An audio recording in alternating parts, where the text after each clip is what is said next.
Hi everyone, and welcome to another episode of Shocking On Toy Reviews. It's a recap of what we saw and other oddities that we experienced at the TFCon Chicago this year. So after getting the wristbands and the badges, we did what every sane person does, and we headed straight for the Mastermind Creations booth to get their exclusives. Surprisingly, actually, there was almost no line to get these as opposed to the last time that we went when everyone and their cousin was waiting in line. They were also selling an Insecticon Bob upgrade kit. For $100, you got the pieces and their bombshell figures that they released when they did that 3-pack. The other exclusives, the Fans Project Construction Bot, had sold out by the time I finally decided to drop some money on it, and the G2 Stunticon, the least said about that, the better. MMC were showing some of their upcoming figures that are on the way. I'm most excited for the second part of Skylinks, and they had him there, 3 copies and all 3 modes of him displayed.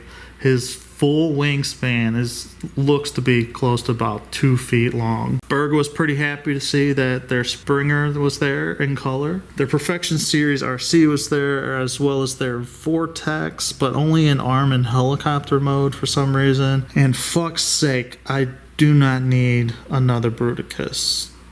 Maybe. Helix and the DJD dog, I can't remember his name, sorry, were also displayed. Helix looked really odd. You can see, especially alt mode. And Guzzle was a surprise to see. Hopefully he'll come with a rip in half play action. Finally, they also had their Deathosaurs still in prototype and only the IDW version. I got to meet my least favorite Transformer, who has a movie coming out, Berg 2. More third-party toys that were on display were X-Transbots, Autobot Spike from the episode Autobot Spike, and the new Sharkticon display. Whether these transform, who knows and who cares. Iron Factory showed their progress, and some of their DJD characters, Tarn and Kaon, were the only ones that were in their colored version. Whoever set up that display fucked up. The Iron Factory guy's face is broken.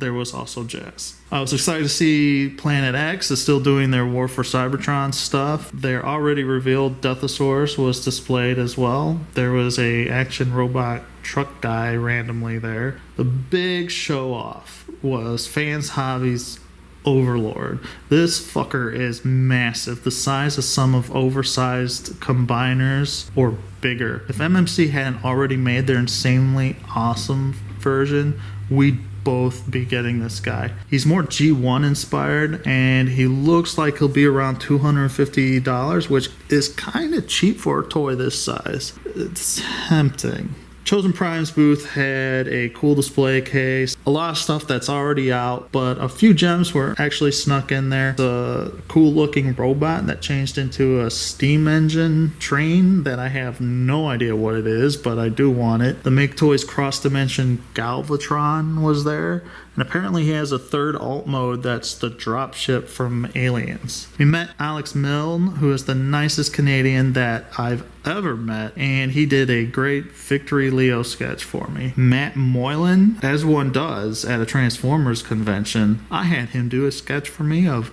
Dr. Bong. While I waited to meet colorist Josh Burcham, apparently a few guys from the Transmission podcast, I guess, were in front of me. One was filming on his phone, and the other asked Mr. Burcham if he would sign a few comics. I don't know about you, but when I hear a few, I think 3 to 5. But this fuck pulled out about 20 books. Now, me being Wilson, I couldn't help but start talking shit, telling the guy that Josh was just signing the letter T because he was getting tired of. If he thought that was a few, I wanted to know how many he thought a lot were. Once he was done, I told Mr. Burnham, well, I would actually like to give you money, and I bought an awesome Lost Light print that he did. Apparently Bobby's skull face was there, but I didn't see anybody with a skull face or a robe, so he must look like every other white guy that was there. Or maybe this was him. If you ever attend a panel of any kind at any convention, do not play with and transform your toy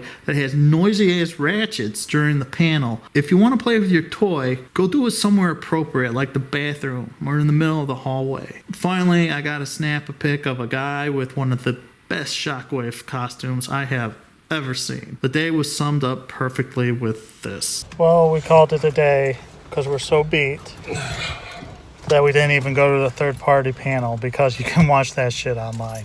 That's been it. Thanks for watching. Catch you next time.